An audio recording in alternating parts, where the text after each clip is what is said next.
My friend invited me to her personal community development service. We have general community development service where it's a combined effort with the core members in a local government.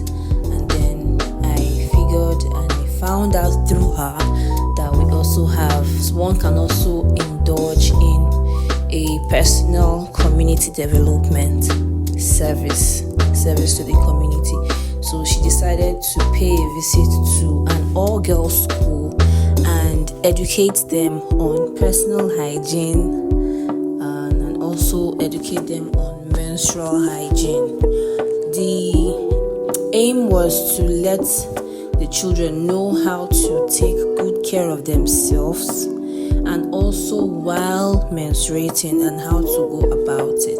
So she met with my principal and gained her permission and liaised with some doctors and nurses, and she invited me. So I am the official paparazzi of the event. So over here we just arrived. These people here are her CDS members. She invited her CDS members and some coppers within the local government, which she's actually close to. So this is Abu, my friend and colleague. This is Gadus. I don't even know why he gave his. I don't even know if he's the one that gave himself the name Gadus. Abi he got the name from camp. Abi it's because he's tall. I don't even know where the name Gadus came from. So these are everybody that arrived. So she did her opening speech. She thanked everybody for coming and honoring her invitation. And this is the MC of the event. He actually anchored the event. The students were actually happy to be here. This is a class of GSS1. My school is a very big school. We have an arm. An arm can be up to, we have from SS1A to H. So each arm is up to H. Yes, so we have SS. The way we have 1 to H is like that, GSS 1A to H. So she just did it with just an arm of GSS 1, the younger students. So I told you earlier, the aim was for personal hygiene and menstrual hygiene. Over here, you can see this is the nurse. She's one of the speakers. She was illustrating how to make use of a sanitary pad and how to dispose it also. Some of them were meant to understand that most of them make use of materials, and I believe, or we all know that materials most times they are not really advisable, as most of them tend not to wash them properly after use. So they were advised to make use of the sanitary pad. I know it's expensive, and I feel like more people should do this movement. Sanitary pad should be free.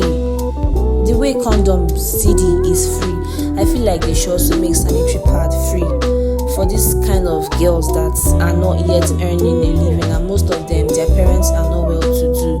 So over here is the doctor. He's also a copper serving in my local government. He's a medical doctor. He came and he talked about vaginal health. He talks about different parts of the vagina, how to take care of the vagina, and different types of infection, different types of vaginal discharge. He told them to also take note of the colors, take note of how it itches. If you start itching, you know the drugs to take, you know where to go to, you know who to speak to.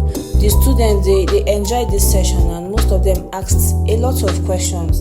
They asked personal questions. The ones that couldn't even ask questions generally, they had to call the speaker and whisper into their ears so the speaker can actually answer them and understand what they are trying to say. And another challenge was most of them, they don't understand English. Most of them, they speak Hausa.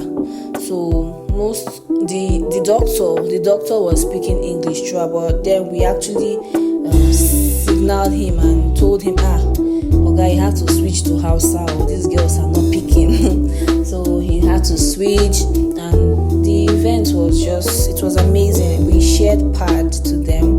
The whole shared pad. Actually, she really tried. This movement is a very nice one. It is something I really encourage. I feel like I'm also going to do something like this. Even if I am done serving, I would love to do something like this. I think this type of project is also called Pad a Girl project. I've heard of a project like this where we go to schools, an all girls school, to share pads and also educate them. So over here, the doctor, this book, he wrote down their questions were many. They had a lot of questions to ask because most of the things being taught here, they've not heard it before. So the doctor wrote it down so he doesn't forget and so he can attend to each person accordingly. And I believe they were satisfied with the questions, the answers he gave. After he was done answering their questions, the nurse also came. They asked her a few questions which was actually bothering them, and the places where she mentioned, the topic she touched, and the ones they didn't understand, they asked and she answered. And after that, obviously we had a picture time, and I had to grace you